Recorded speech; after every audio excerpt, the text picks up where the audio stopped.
All right, welcome to the 5,428th meeting of this club. Now, can you believe that? 5,428 meetings.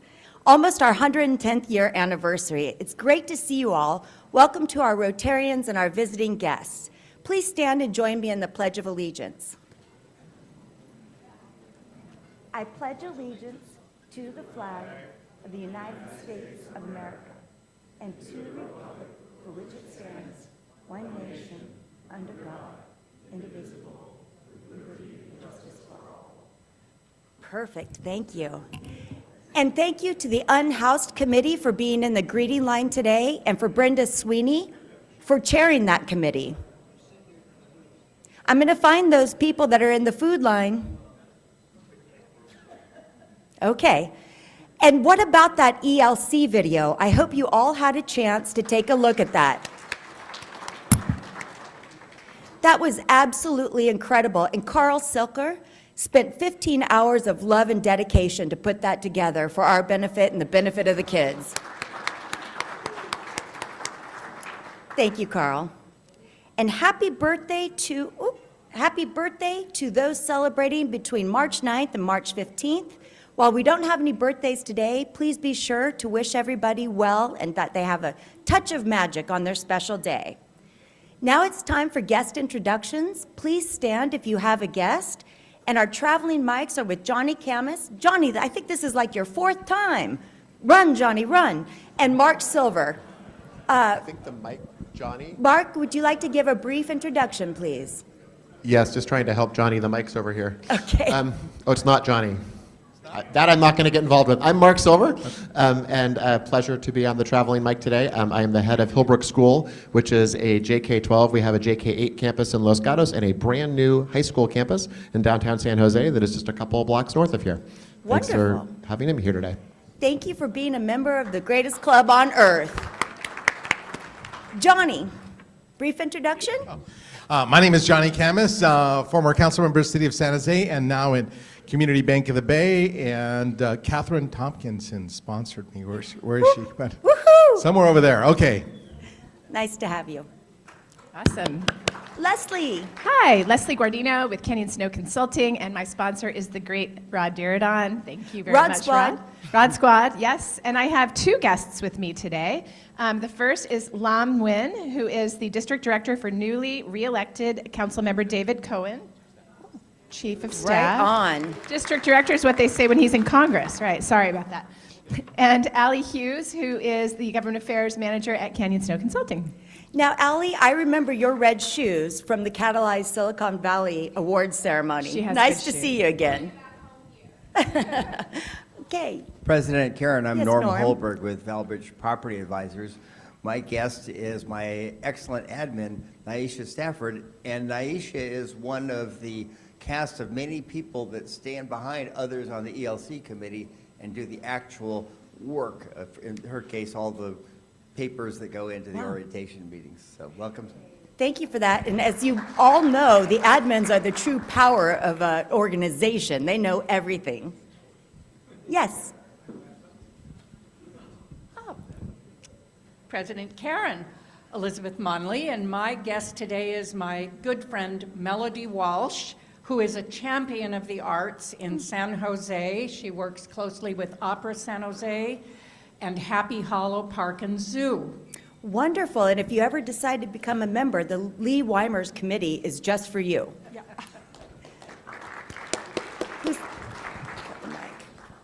President Karen, Jim Towery. My guest today is Peter Waite.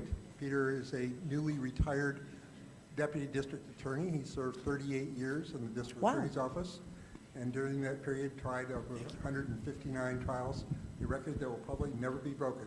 Welcome, Peter. Welcome, Peter. Big Boss. Madam President, Rod Diridon, and I'm here with my COVID cop who makes sure we don't get infected, Dr. Gloria Duffy. The CEO of the House. Tom. Hi, boss. Tom Bondi. My guest today is Paul Biagini. He's partly retired. I don't know if anybody knows the Biagini family. Biagini Properties. So happy to have him here as my guest, and hopefully he'll want to join our club, which is the best club in the world. Absolutely. We look forward to welcoming him. Hi, I'm Mike Eggleston. I'm with Los Gatos Morning Club, and I was one of the co-GGs with Randy Zeckman for team number 3, who's going to present to you today. Ooh, the winning team. Congratulations. Okay. Hello, my name is Yuri Lavore. I'm Edward Jones' advisor, and I have my branch office administrator, Pooja Sahata, here. Welcome. And we look forward to your introduction in just a few minutes.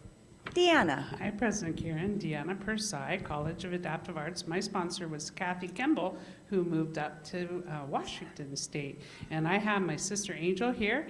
This is her second home. She's visiting. She's staying with me 2 weeks out of the year, 4 times throughout the year. So this is Angel Ellenberger. We love having her. Thank you.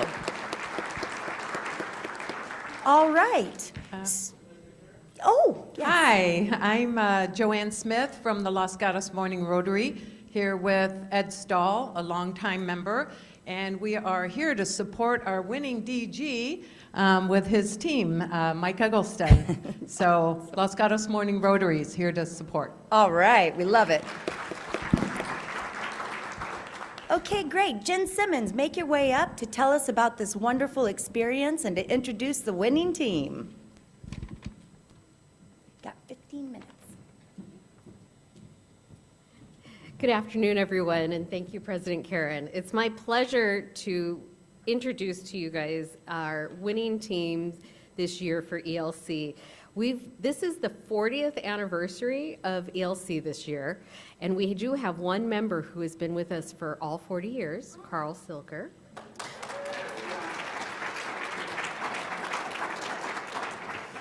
And this year we tried to do something a little bit different. Let's see. We wanted to measure the impact that we've been having over these years. So we decided to do some before and after survey work.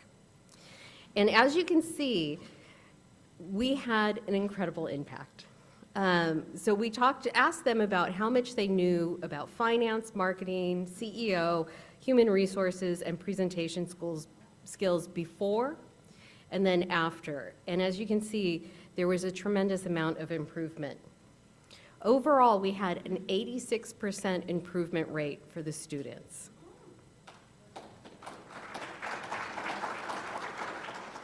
Percent of them said they had now additional ideas on careers that are available to them.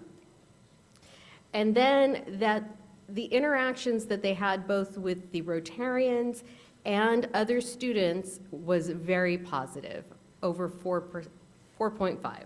So thank you to everyone who puts ELC together. It's a big team, and this is the impact we're having. I'd also like to recognize the parents that were able to join us today. If you could wave and stand, that would be great. And now I'd like to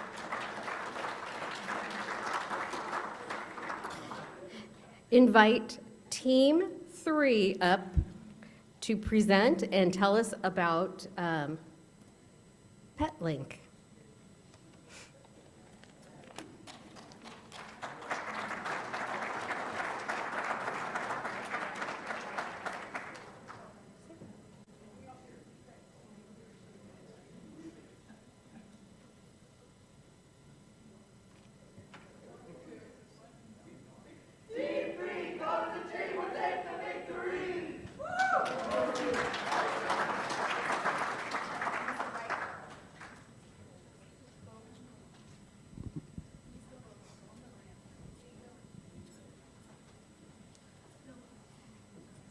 There's no clicker, you just have to use the enter or the right bar.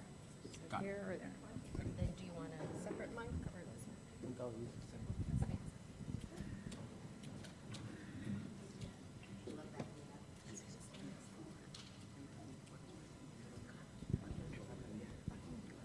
You want him? Yeah, I think. I'll give you a treat.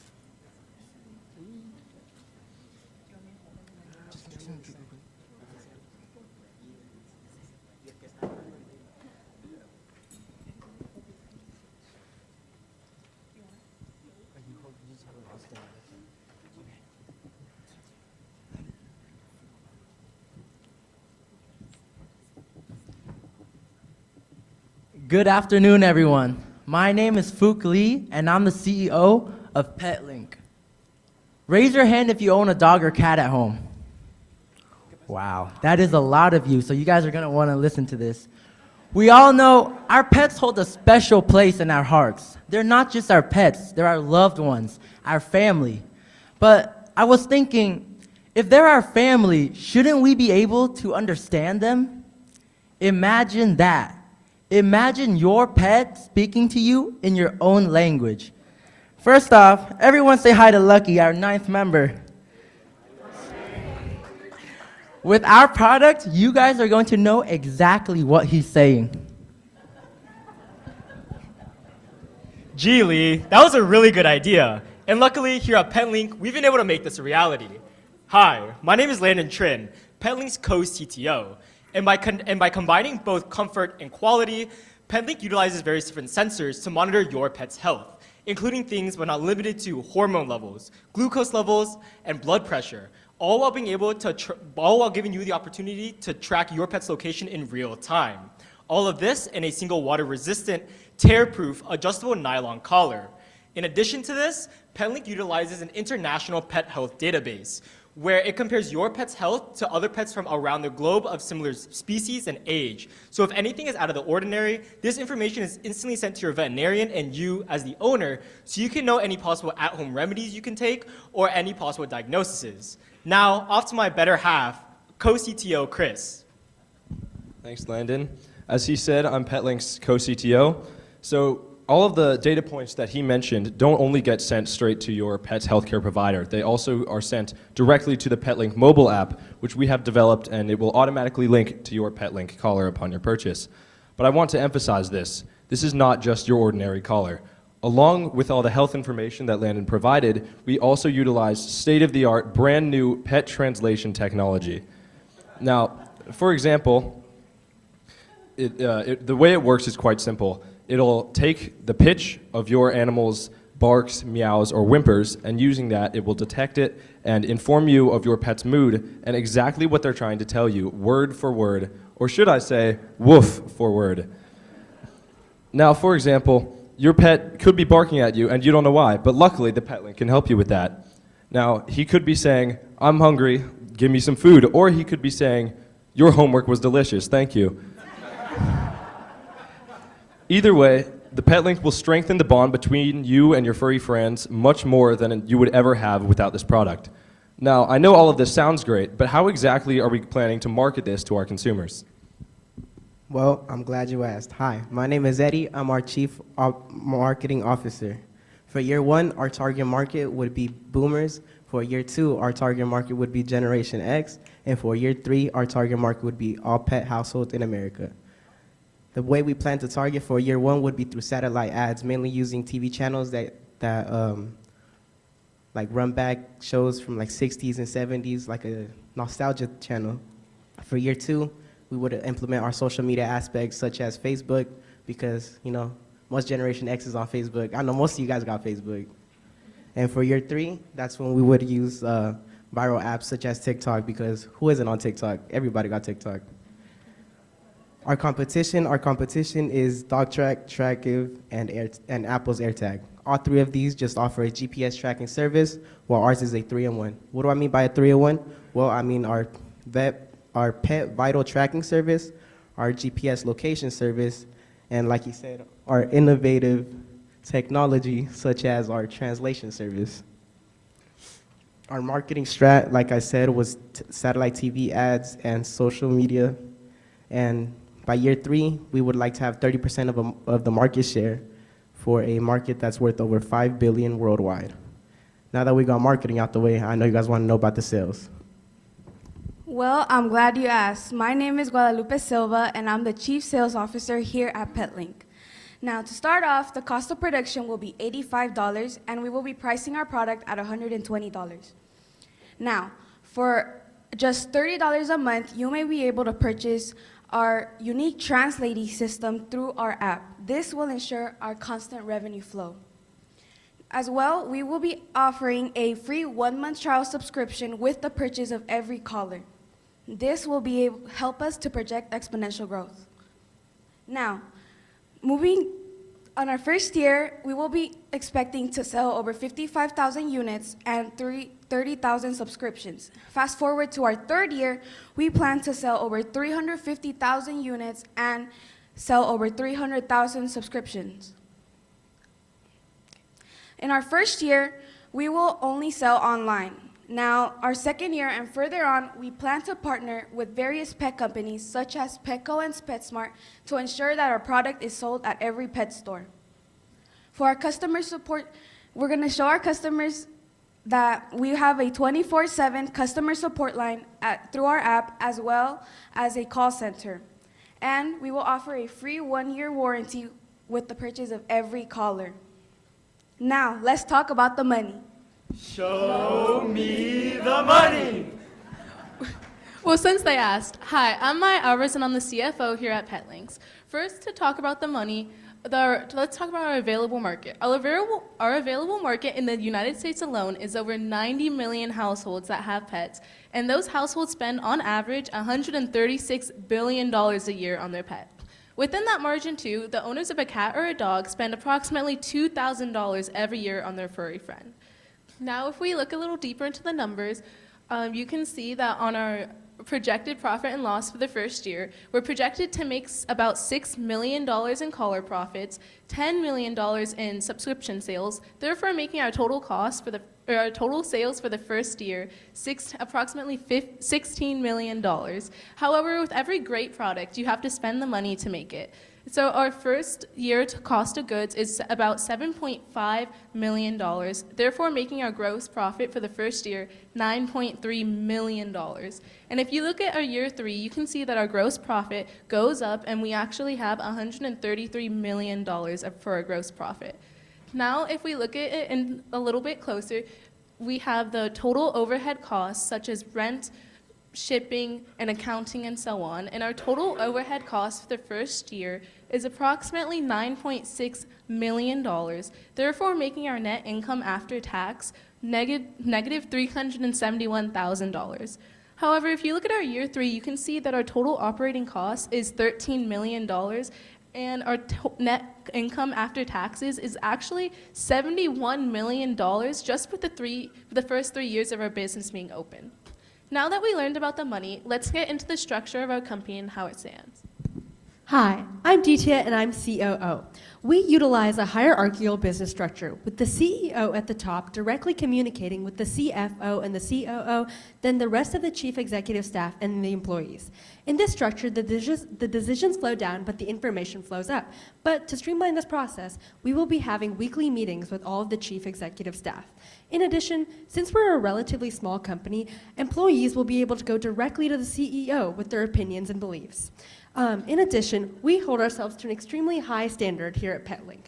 We are a B Corporation, meaning that we have to qualify to high standards of environmental consciousness, labor standards, accountability, and transparency. That's cool and all, but what are our core values? What do we truly believe in? That's an important question. So our mission statement is to elevate the connection between humans and our pets with innovative solutions. At PetLink, we value respect, charity, and compassion. So in addition, we also pledge to donate 1% of annual profits to animal shelters around the world. So it's clear we strive to make a better, fairer society and world for all of us, but how do we begin in doing that? We begin within our own company. Hi, my name is Nina, and I'm the Chief of Human Resources here at PetLink. And at PetLink, as you can see, we're a family. We strive to create a supportive work environment that utilizes our own employees' feedback to help us improve. To recruit our employees, we plan on using LinkedIn and recruiters to help us hire 25 college engineering graduates. These employees will receive benefits like paid time off, health and dental insurance, a 401k, and on-site pet care. Now, to retain these employees, we plan on offering them flexible hours, the ability to work remotely 2 days a week, stocks, and promotions. So now that you know who we are and what we stand for, Lee's going to tell you how you can help us. Thank you.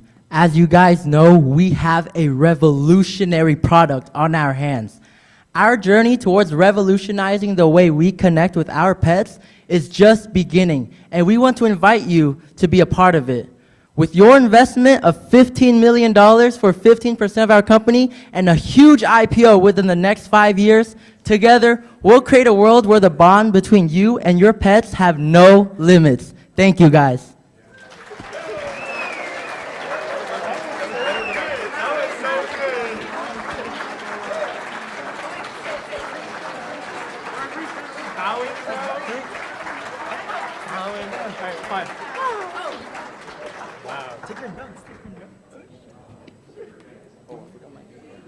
Thank you. Okay. Thank you.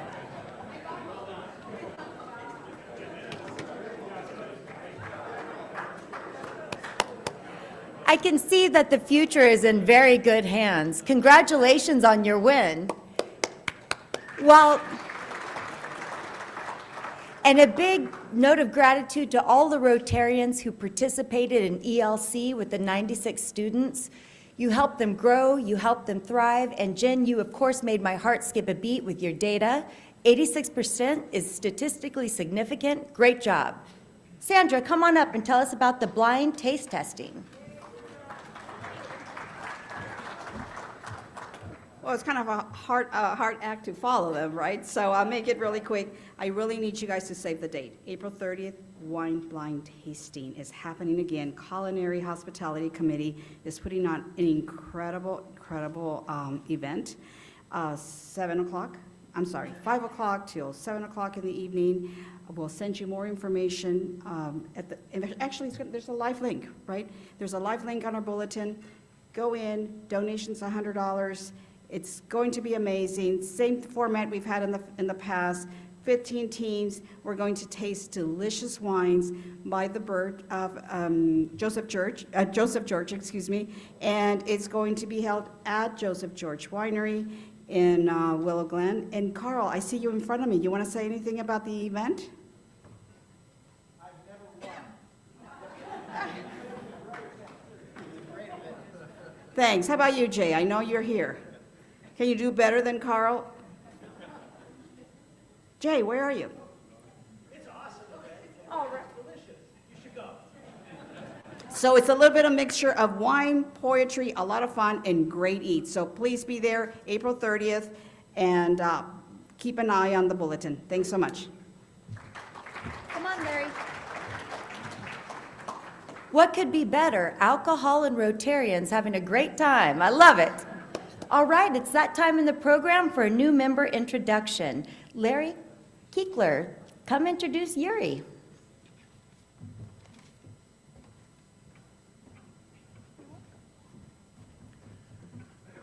Good afternoon. It's my pleasure to introduce our newest member, or one of our newest members, Yuri Lavor.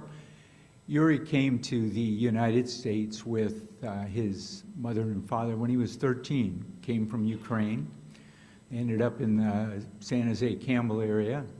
He's attended Westmont High School, De Anza College, San Jose State, and go Spartans. University of Phoenix, where he has a business degree. He's worked in finance, in banking, Think Wells, Home First Bank, and then 5 years ago he found his niche as a financial advisor with Edward Jones, where he continues to work today. He's married to his vibrant wife, Anna, has a 2-year-old daughter, Mila, and he and Anna are expecting their second daughter in a month. Oh, yay! We love babies. There we go. We love babies. Fun fact, every year Yuri makes a special trek to Colombia to hang out with his wife's family. Uncles, aunts, cousins, the whole thing. He's working hard on his Spanish. Anyway, it's my delight to present our newest member. For Yuri, Rotary is a chance to pay it forward.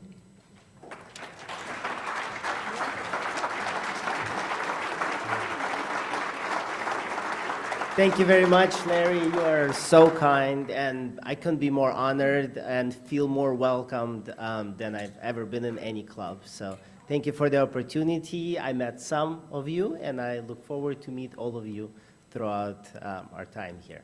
Thank you all.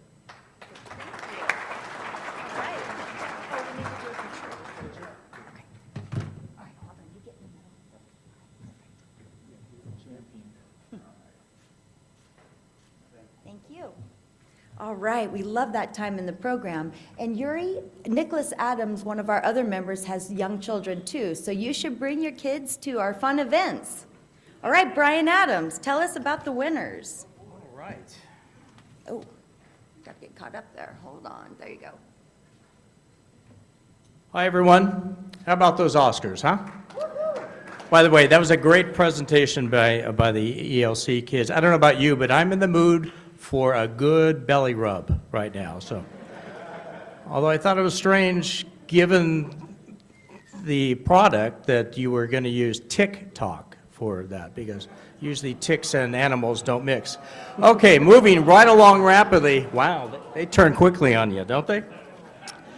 All right, I would like the following people to join me up here if you're present. I know Robert Massey is not here today. Karen Fox, Charlie McCullum, Lisa Millette, Gay Crawford, and Sal Pizarro. If you could come up here, please.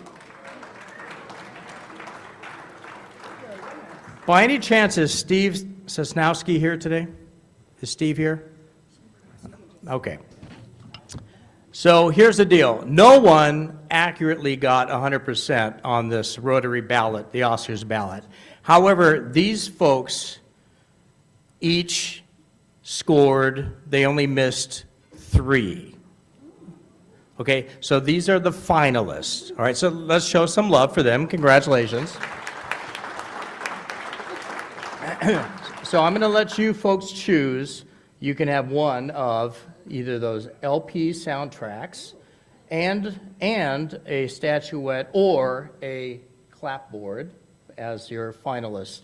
But I have a special prize for the tiebreaker, the champion, and that was decided on the person who correctly 100% guessed the top 5 categories: actor, actress, supporting actors, director, and best picture. And the only one, drum roll please, the only one, the winner is Karen Fox. Karen. So Karen, I'm giving you the DVD of Oppenheimer. As if, okay, this is no joke, as if the movie isn't long enough, the bonus disc is over 3 hours of special features. So, and you also receive a gift certificate, good for 2 movie passes, and a $75 food and beverage credit, thanks to Dan Orloff and the good folks at Pruneyard Cinemas. Thank you, Dan. Okay, so I'll let you guys arm wrestle for your prize, the bonus prizes, and thank you all for playing. And it was fun, and I hope we do it again next year. Take care.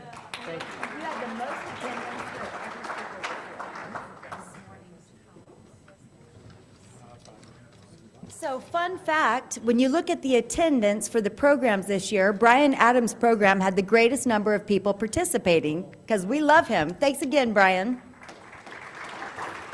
Sal, you stay with me. Just one quick announcement for President's Time. In honor of Women's History Month, we will be taking a photo next Wednesday, right after Rotary, of all the women in our Rotary Club. So please be sure to join us. We want to make sure that we capture the joy.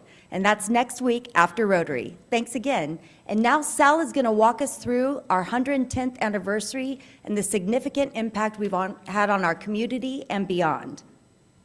There you go. See how easy that was to have Brian just get me up here early? That way we can just roll right into this. So, you know, San Jose Rotary, you don't look 110. You don't look a day over, well, some of you, we won't get into that. So, you know, I know firsthand that the members of the San Jose Rotary Club are a busy bunch. We're all flying in 100 different directions at once. And there's not always time for us to step back and look at what we've accomplished. So that's the main goal of this program. For the next 25 minutes or so, or thanks to Brian, 20 minutes, I hope you can sit back, learn something about our club, and I hope maybe you'll be inspired by the good work this club has done for the city of San Jose. So I want to start with some disclaimers. First, this won't be a comprehensive report. You can't squeeze 110 years of history into 25 minutes, okay? Second, for that reason, I'm not going to be getting into all of our international projects in this presentation. We have done some amazing things around the world, wheelchair programs, Rotoplast, Rotary Gift of Life, so many other, both around the world and within this country. Maybe if this works, next year we'll do a Beyond San Jose presentation on those programs, but I'm really looking at what we've done locally. And third, like any reporter, maybe not good reporter, I did some of my own research, but I mostly relied on the research of others. Specifically, the incredible history book produced by our own former executive director, John Kennett, for our 100th anniversary. You should all have, if you're a member, a copy of this book, and I encourage you to crack it open now and then, especially if you want to know anything more about the things that I touch on today, because there's a lot of great stories and great history that includes all those international projects in here, at least up until about 2014. So, getting into it. Our story begins in 1914. Brew Brunier, president of the San Francisco Rotary Club, led a group of 3 to San Jose to talk about bringing the Rotary wheel here to our fair city. And eventually, on March 11th, 1914, which was a couple of days ago, our club held a charter meeting and its first evening banquet, hosting some 30 members of the San Francisco and Oakland clubs at the Hotel Montgomery. Our charter was officially issued May 1st, 1914, and we were the 116th Rotary Club in the world. Now, that number, 116, is still in use to this day by our club. That is the number that our Cub Scout pack and Boy Scout troop uses. They are both 116. So that's a nice little link to the past. Henry Hoff, who was in the shoe business, served as our first president, leading a club of 17 men, we'll get into that later, of various occupations from banking, plumbing, and real estate, hotels, and of course furniture. Our club didn't waste any time getting involved. Within months, they volunteered to raise $1,000 to support the work of a committee to revise San Jose's charter. The city charter committee was supposed to meet on a Monday night. The Rotary Club asked them to postpone their meeting for a couple of days so they could raise the money. Imagine that, Rotarians raising $1,000 in 1914 in less than 48 hours. Yeah, sounds like Rotary. The new charter was adopted in 1915. Now, starting in 1922, our club directly sponsored 8 other clubs in Northern California, and those clubs in turn led to the creation of 45 more. The original 8 were Palo Alto, Salinas, Los Gatos, Mountain View, Gilroy, San Jose East, Almaden Valley, and most recently San Jose North. Not all of those clubs still are in existence, but they still spawned many, many other clubs. 7 of our club presidents have served as our district governor, most recently Dave Haggerty in 1992-93. Our club first held its meetings at O'Brien's Candy Store in downtown San Jose and later met at the Montgomery Hotel, the Hotel Vendome, the Hotel St. Clair, which was our longest stretch, that was for 45 years starting in 1928. Then the Hawaiian Gardens, the Holiday Inn downtown, the Italian Gardens, which had stopped being Hawaiian by then, Lou's Village, and then finally here at the Rotary Summit Center, where we've been since 2003. So let's get into what we've done for this city. In 1915, San Jose Rotarians installed 700 street signs in 2 hours in one afternoon. John Custer, who is CEO of PG&E, led the efforts as chair of the committee. The original signs were white letters on a blue enamel background bordered in white. They were posted on electric poles, railroad posts, and telephone poles in important intersections around the downtown.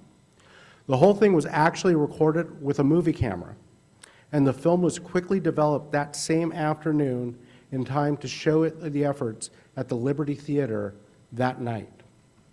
The day that this happened, as you can possibly see there, was September 22nd, 1915.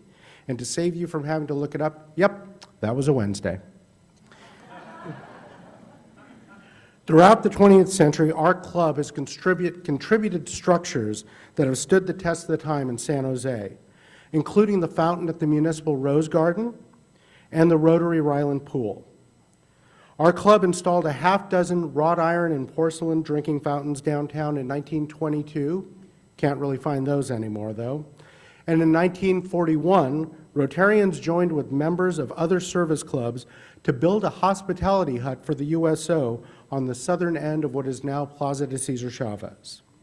That hut actually stuck around for 35 years until it was torn down in 1976.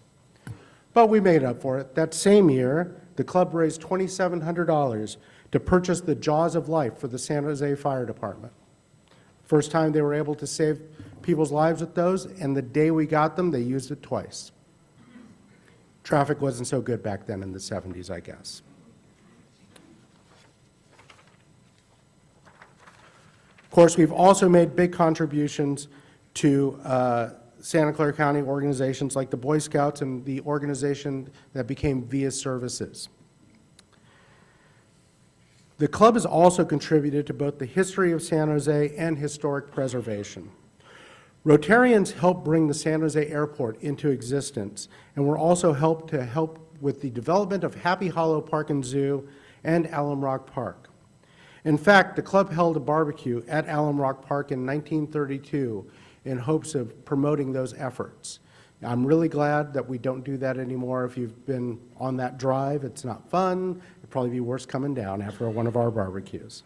I don't know how Bert would get his little Sharks wagon up there. Our club contributed also to the restoration of the Peralta Adobe in the early 70s in downtown San Jose, and in 1977, we contributed a replica of O'Brien's Candy Store to History Park. And as I mentioned earlier, O'Brien's was our first meeting place, and Charlie O'Brien was our second president. We also funded the replacement of historic tiles and an installation of new signs at the Rotary Ryland Pool in 2009. And of course, in 1990, the club invested $500,000 to relocate and restore the Gordon House to History Park. And it has served as our office headquarters ever since then. In 1987, something really seismic happened to our club. We got women.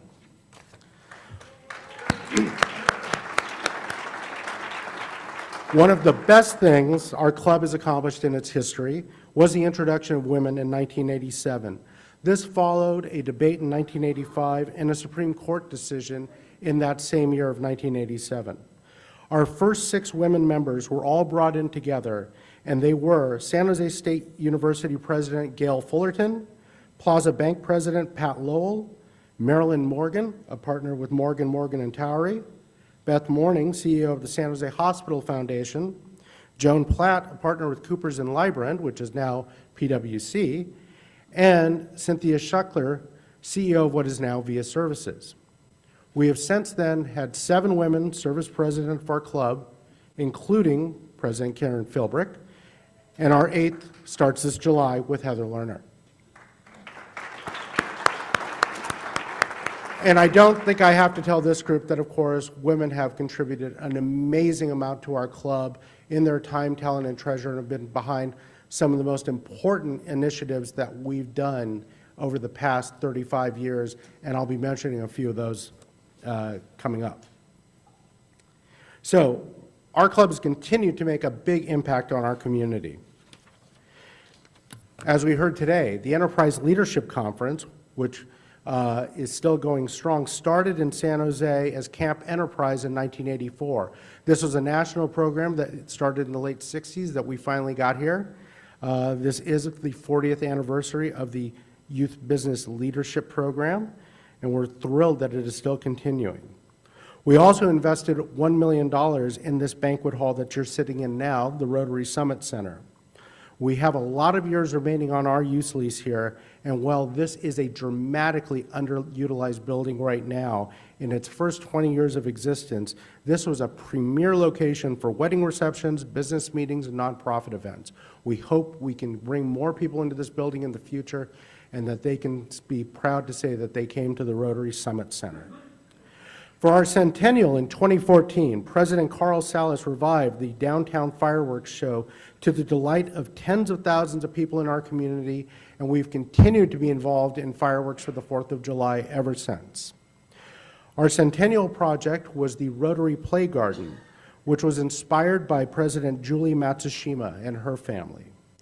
That was an effort for which we raised millions of dollars, and nearly a decade later, it has drawn nearly 1 million visitors of all ages and abilities. I think it was when we funded and cut the ribbon on the expansion when I was president, they were at about 950,000 visitors. I'm assuming that they will tell us when they hit 1 million, and I'm surprised if it has not happened yet. And of course, we most recently approved funding for the Rotary Mobile Health Center in partnership with Rotocare Bay Area and Catholic Charities, which will help ensure that the health of the neediest members of our community. Our club has also done its part to honor community leaders.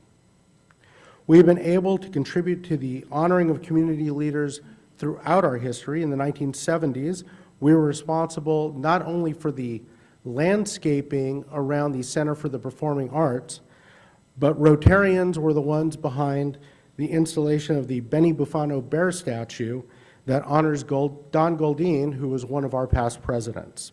That statue was installed in 1981. If you look at the plaque, it credits the Metro A Fund, but really it was a lot of Rotarians, ask anyone.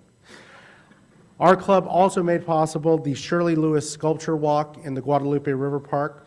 That was in partnership with San Jose State University's Foundry, the Guadalupe River Park Conservancy, and San Jose Water. That effort, which Shirley started when she was president in 2011 and 2012, was completed in 2016, and of course, a tribute to Shirley herself was added to it following her death. And most recently, we contributed to a statue at the San Jose Mineta International Airport honoring its namesake, our former mayor, congressman, and U.S. Cabinet Secretary Norm Mineta. And I'm pretty sure this is still true, but I believe his badge as an honorary Rotarian is still out in our box out front.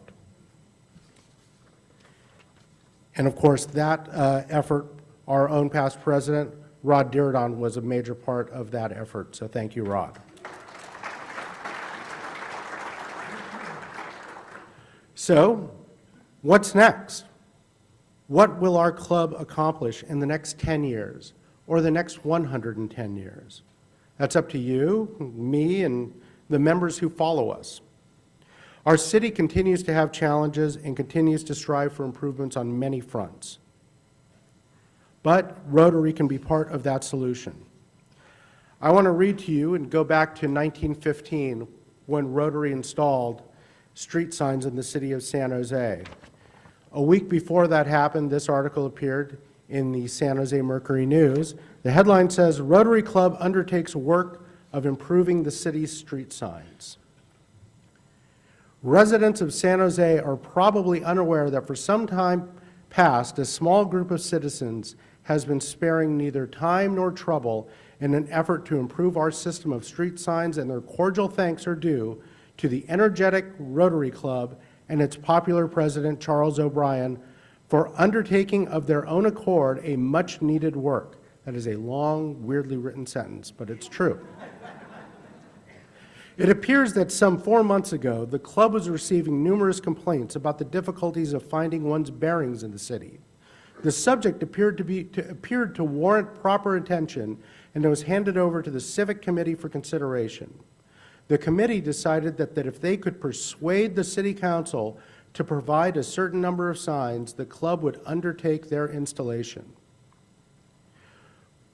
The persuasive arts of these gentlemen succeeded. They won over the council, gained their request, and immediately set about evolving the following novel and original method of providing the city with what she requires. Now, I read that, and it goes on and on about how we did this and how they had a bunch of cars and they gave everybody a map and they went around to PG&E and to the telephone and telegraph company and to the railroad in Southern Pacific, and they said, we want permission to put up these signs. And they got all this permission. It helped, I guess, that the CEO of PG&E was in charge of it. So yeah, that doesn't hurt. And how they set up a map for everyone to do, 70 Rotarians. They had a contest to see who would do it the fastest and gave a booby prize to who did it the slowest. And that is all great stuff. And as I said, that they went and showed a movie of it in 1915. Who can imagine? But the point is that as Rotarians, they heard about a problem in our city.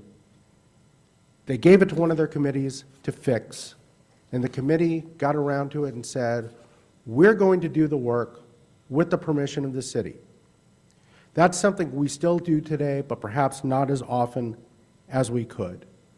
The lesson we need to learn from this is if we see a problem, Rotarians are people who find out how we can be part of the solution. The Rotary Club of San Jose has helped meet those challenges here since 1914, and we can continue to add to our proud history if we just live up to the last part of this four-way test. Is it beneficial to all concerned? Thank you for your attention. We got a few minutes, so I don't know if I have any answers, but if you have questions, I'm happy to take them. Carl Salas. Will you opine on why that kitchen isn't working and why we don't have weddings and business meetings here? This is still the premier place. Repeat the question, please, so our Zoom audience can hear it. Will you please opine on why that kitchen doesn't work, why we don't have weddings here right now, and why we don't have business things here? This is still, next to the Capitol Club, one of the premier locations in downtown. So, hopefully without stepping on too many toes, my understanding is, number one, we don't know that that kitchen doesn't work. We just know that it's not being used. We keep trying to ask the city and the county to tell us if it really has a problem or not, and they have not done so to the best of my knowledge. And Leslie's nodding her head yes, so we still do not know that. Number two is that this space was originally operated by what was then the Fairmont Hotel. Their operating agreement at this point has lapsed, and it does not have an operator. We do not want to be an event operator as a club. We don't want to be booking people to come in here and taking care of their trash and worrying about all their stuff. I am surprised that the city has not yet gotten a new operator, but I would think that they would at the very least have Team San Jose or someone take it over, so this could be used and that we could get perhaps some help with some of our events. But I guess if we're seeing a problem, we should talk to the city a bit more. But I would say Karen and Heather, the ball is now in their court. Jay Ross had that ball in his court for a while. I've had that ball in my court. People are working on it, and Heather's going to take care of it. Mr. Ellenberg. That was a long answer. Well, seems like you were trying to avoid this question. It's a multiple choice question. As between you, Jay Ross, Carl Salas, and Brian Adams, who was the better president? Well, all I can tell you is that my wife has expressed her opinion on her favorite president out of all of those. She claims to know and love all those presidents you mentioned, and her favorite president is not standing up here right now. He knows who he is in this room, and it's not me. Tom. Hi, Sal. While we're staying on the Summit Center, there are a lot of residents of San Jose and students of San Jose State, in addition to all of us that use this building for coming up here. we should be able to pull our collective clout together and get those stupid elevators fixed so that they look cleaner and operate better, since our sign's hanging outside on 4th Street. Excellent point. My understanding is that the south elevators, which are not ours, right, the ones we use, are in the process of being replaced, and the city's undergoing a replacement of elevators in all of its main garages, this one, Market Street, and the one on 3rd and Santa Clara. So I'm hoping that that happens soon, because you're right, our elevators here are horrible. The stairwell's even worse. So. Yeah, I know that we had a couple of council members that are members. Perhaps we can get them to make a phone call. Well, Councilman Torres, when he spoke here a few weeks ago, he saw the condition of the stairwell, and he got some things cleaned up pretty quickly. Past President Roth. Mr. President, past President, you are a valuable asset for this club. And we would enshrine you in brass, but it would hurt. Please don't do that. Thank you for mentioning the Minetta statue. But the club has really done something recently in the last 5 years that is quite unique, and that is the creation of the Rotary Climate Action Program, which is spread out from this club and now is involved in clubs from Boise to clear down in Texas to all up and down the West Coast. And it started here. And it's being led now by Deanna Persai and Mark McKenna and others in the club, and they're really having an impact on saving the planet for the future. So next time you do that, add that in if you could, and I hope you make this presentation over and over and over again, because it's very important for us all to realize. Thank you, Rod. And I'm sure if we have a second edition of this book, Rotary Climate Action will get its own page. So, okay. Thank you. So, Sal? Maggie. Thank you. Thank you for the presentation of the history. But I know you probably won't be able to answer this, but I'll give it a shot. I love those So questions. 110 years. I know you weren't there, but how do you feel the culture of the club evolved and changed over the years? What have you seen as how it moved on with the club atmosphere and culture? Well, and people? I think that's, you know, I have only been here for 18 years, so I can only really speak to that. But if you, I don't know if we have the picture up right now, we don't. But if you look at, remember that first slide I showed, you know, there was a group of a bunch of middle-aged white men. And that was Rotary for a long time. And then if you look, you can see them there. But if you then look at this picture, that's a different Rotary. And if you look at the people standing here, and of course the ELC people, you know, our club has gone from being, I think, a very business-oriented group to a community-minded group. And I think, you know, I love the culture of this club. I love meeting people here, and I think there's, you know, a great statement that was made when I was at one of the various presidential training things I did before my year, where in talking about diversity and whether diversity efforts would cause Rotarians to leave clubs, the answer given was, you may lose members, you will not lose Rotarians. So, Dave. Thank you, Sal. I'm David Heindel. I have a business downtown, but I'm also the chair of the Downtown Parking Board, and I'll share with you that the city has invested $4.5 million in fixing elevators, and they should all be fixed by December of this year. Good news, see? Or almost all of them. There we go. And I think Arthur has a question. I have a loud voice, I'll be okay.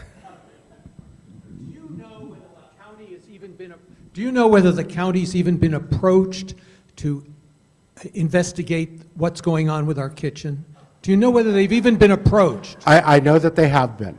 They have, the county, not the city? Yes. Okay. I know that the county has been asked. And what did they say? I don't know the answer to that. Thank you. Okay. I've got a question, Sal. All right. In the back. Mr. Robin. With your ability to not answer questions with an answer, is this your foray into politics? Absolutely not. I know those people. They have a hard job. I don't want it. Okay, seeing no further questions. President Karen, back up to you.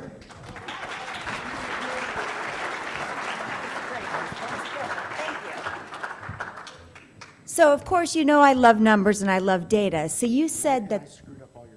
Oh, that's okay. So you said they raised $1,000 in 2 days, correct? Yes. Guess how much money that is today? $30,674.60. That's pretty incredible. And so I'll point out, Steve Borkenhagen raised that much for Ukraine in one afternoon, I think. That's true. That's true. Good times. Thank you. In honor of your time today, we've made a contribution to Loaves and Fishes. We're very grateful. I'll see many of you, I hope, at the Mini Masters this coming Saturday. Don't forget, our start time is at 10 a.m. And then my final, next week, our speaker, let's see. Sal, you did mess up my slides. Next week, the speaker will be Danielle Slayton, speaking on women's professional soccer. So that should be good.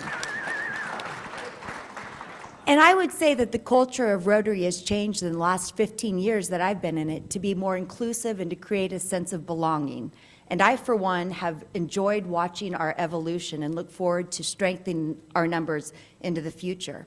My final thought of today is from Winston Churchill, and that is, success is not final, failure is not fatal, it is the courage to continue that matters. So go out there, do good work. We're gifting you back with a couple minutes of your life. Have a great day, everyone.